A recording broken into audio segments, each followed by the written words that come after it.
Okay. Good evening. It is now 5:30 and I call this regular meeting of the Burnsville City Council to order. The clerk will note for the record that Mayor Couts and Councilmember Gustafson are absent this evening. We begin our meeting with a moment of silence followed by the Pledge of Allegiance, and we invite you to join us.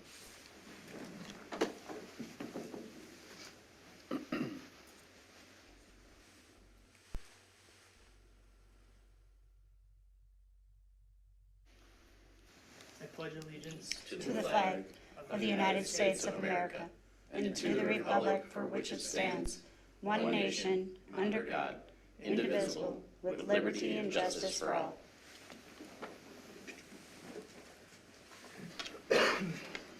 Tonight's meeting is being conducted both in person and online. Members of the public may attend in person, watch this meeting online at burnsvillemn.gov/meetings or on Comcast channel 16 or 859.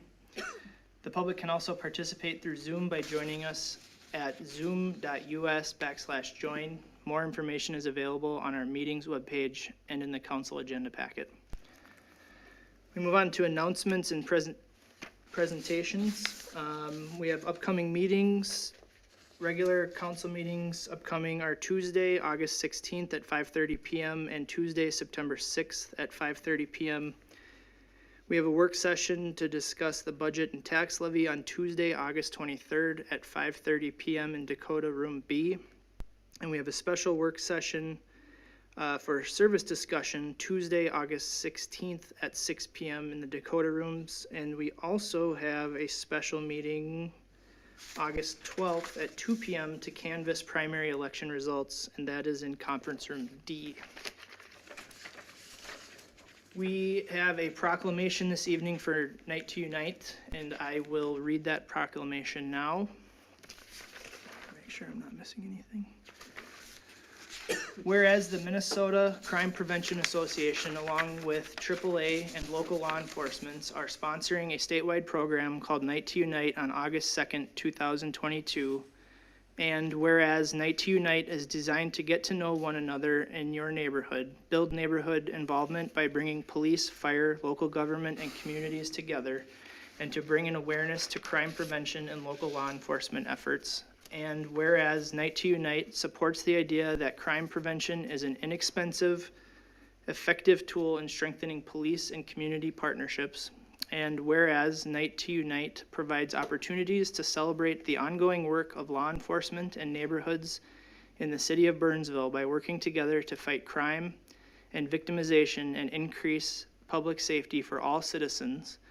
And whereas the citizens of Burnsville play an important role in assisting the city of Burnsville through joint crime, drug, and violence prevention efforts. Now, therefore, I, Vince Workman, on behalf of the City Council, do hereby proclaim Tuesday, August 2nd, 2022 to be Night to Unite in Burnsville, and do hereby call upon all citizens of Burnsville to participate in Night to Unite activities on August 2nd, proclaimed this first day of August 2022. We move on to citizens' comments. This is an opportunity for anyone that would like to address the council on an item not printed on the agenda and not coming before us at future meetings. Does anyone wish to address the council? Is there anyone on Zoom? Seeing no one, we will move on. And we have additions to the final agenda. This is for emergency items that need immediate council action or discussion. Does staff have any additions to the final agenda? Nothing from staff, Mayor. Thank you. Does council have any additions to the final agenda? Seeing none, we will move on to the consent agenda. All items listed on the consent agenda are considered to be routine and will be enacted by one motion. However, an item may be removed from the consent agenda for a separate discussion and vote. Is there anyone from the public who wishes an item to be removed from the consent agenda for a separate discussion and vote? Does staff wish to remove anything from the consent agenda? Nothing from staff, Mayor. Members of council, would you like to remove an item? No. Then I would entertain a motion for the consent agenda. Motion to adopt. Motion by Councilmember Schultz. Second. Second by Councilmember Keeley. All those in favor, please say aye. Aye. Aye. All opposed, and the motion carries. There are no items on the regular agenda tonight, but Councilmember Schultz would like to make a comment before we move to adjournment. So it's nice when I get to share good news with council and staff and with our residents, and I do have really good news to share. This good news takes the form of a thank you, and I would like to thank my council members, and I would love to thank staff and also our residents. This is an update on a bill which had been utterly dead for years, could not even get a hearing since 2019, I think. And this was a bill to help protect a small category of pain patients, and it was those who have intractable pain or suffer from a rare disease. And it was to keep them from being cut off their medications, or to make it so that they could have proper management. It also protects doctors from being prosecuted or having their license removed for treating this category of patient. Now, normally nothing like this is discussed in council chambers, but our council took on this complex issue when we, like other cities across the state, were offered settlement money from the National Opioid Settlement. There were conditions we had to agree with in order to accept the money, and some of those conditions and their possible negative impact on vulnerable patients and their doctors gave this council pause. And so we initially decided not to accept it. We then had another meeting, had some clarification and some deeper discussion, and did agree with some reservations to continue to accept it. We had those several meetings, and we also had really active and engaged residents in this issue. We had excellent input from staff, especially from our first responders.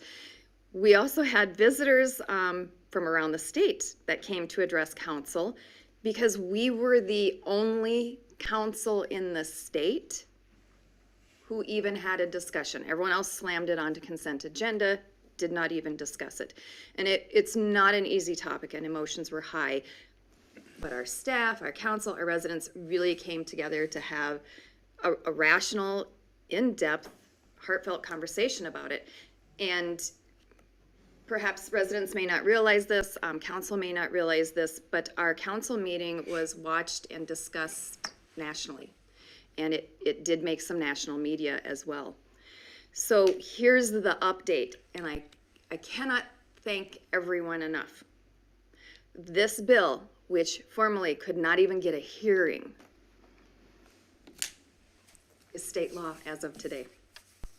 So this is the bill to protect intractable pain patients and their medical teams. It was in the Health and Human Services Omnibus Policy Only bill, and it passed. It did not have an effective date, and when they do not have an effective date, that means it is August 1st, which is today. And I absolutely believe in many of the patients and doctors from around the state who are pushing hard to support this bill.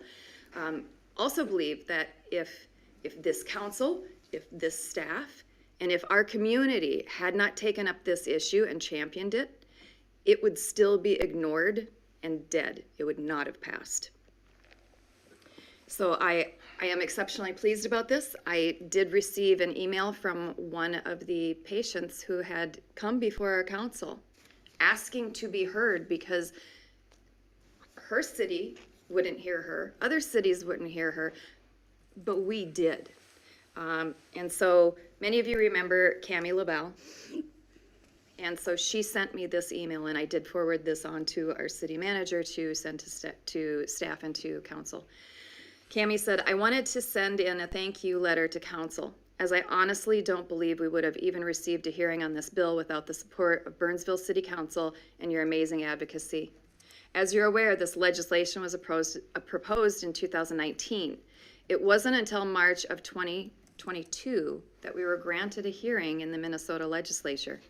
The Burnsville City Council played a vital role in all of this and was instrumental in helping to get more sponsors and raising awareness throughout the state of Minnesota. There are honestly not enough thank yous to suffice, but I wanted to send a letter of gratitude on the day the law became effective.